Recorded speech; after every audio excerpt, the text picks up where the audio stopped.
I don't even know what to say. So, you know what we're here to talk about. That's why you're here. Spoiler-free review of Avengers Endgame, and we're starting right now.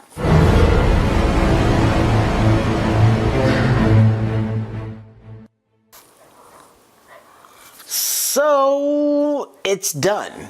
It's done. So, I don't even really know exactly the words. I don't usually take notes. I usually take talking points in my little handy dandy notebook.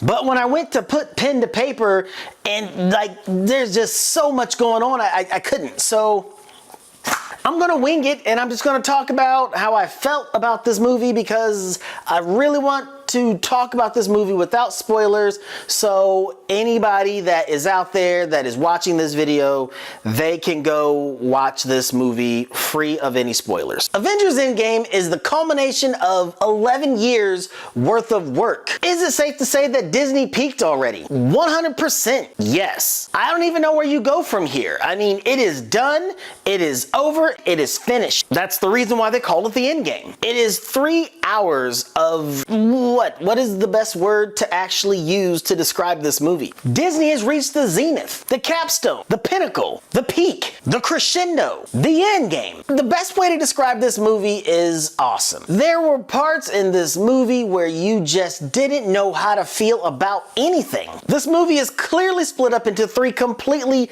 different acts, 3 completely different parts of the movie, 3 completely different feelings. The beginning of this movie is clearly a dystopian film. We see our heroes, the ones that have survived, trying to figure out what do you do? How do you pick up the pieces? What's next? And they're just holding it all together, I feel like, by a thread. So you have all this different range of emotions, and all I can really say is that the acting was phenomenal by each and every single person that had a part in this film. When I try to compare this movie to Infinity War, which I remember specifically saying, this is my new shit. It's a tough comparison. It's like, parts of it's like you are almost watching a soap opera, a drama, a sci-fi drama. Yes, a sci-fi drama, a space drama, a space opera. Yeah. Space opera. That might be the best way to actually really tell you that. I feel like this movie encompassed so many different range of emotions by each and every character.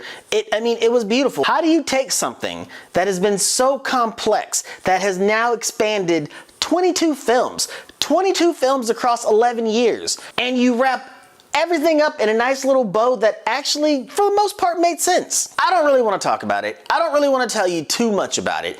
But, there were people in the movie that did not really get their shine, or even a lot of screen time in the first film that really, as far as I'm concerned, really blew up in this one.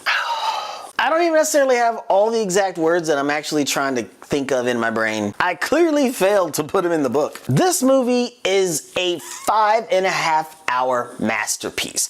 We're talking about, you got part 1 and you got part 2, you got part 1 in Infinity War, you got part 2 in Endgame, merge them together, and you got a 5.5-hour masterpiece. One of the best superheroes, nay, the best superhero movie I think I've ever seen. First act, the movie didn't feel very super, and I liked that. They humanized these superheroes. The first act of this movie clearly relies solely on their acting ability and the Russo brothers' storytelling ability. And then you get to the second act, and the second act was a completely different feeling from the first act. The second act was clearly really about nostalgia, almost like an ode to everything that has come before today. It's no secret we're dealing with time travel. You just really gotta watch, because every single piece that happens in the second act was something that I really, really enjoyed. The second act had a lot of fan service, and there's nothing wrong with that. And then the third act is like being on a very tall roller coaster with a lot of ups and downs and all the excitement that just keeps you screaming. This review is going to be very extremely short. I can go on for days, but the reality of it is I need to speak more and use spoilers in order to discuss how I'm really truly feeling. In the spoiler review, I will specifically talk about whether I think this movie is as good as Infinity War, whatever that may be. But in the meantime, what I want you guys to do, tell me what do you think. If you haven't seen it, tell me what do you expect. Tell me what you are feeling. If you have seen it, tell me what you feel, what you felt. When you think about everything that went in to making these films. You're talking about had to be some extraordinarily impressive script writing. The one thing that I will say is there are no perfect times to go to the bathroom. There are no perfect spots to take a break. There are no perfect spots to stretch your legs. I went to the bathroom once and I came back and I'm like, what did I miss? All I gotta say is, Disney, where do you go from here? I don't know what in the hell you do next. We're gonna talk about that a little bit more. But in the meantime, if you're feeling what I'm dealing, hit me in the comment box below and let me know.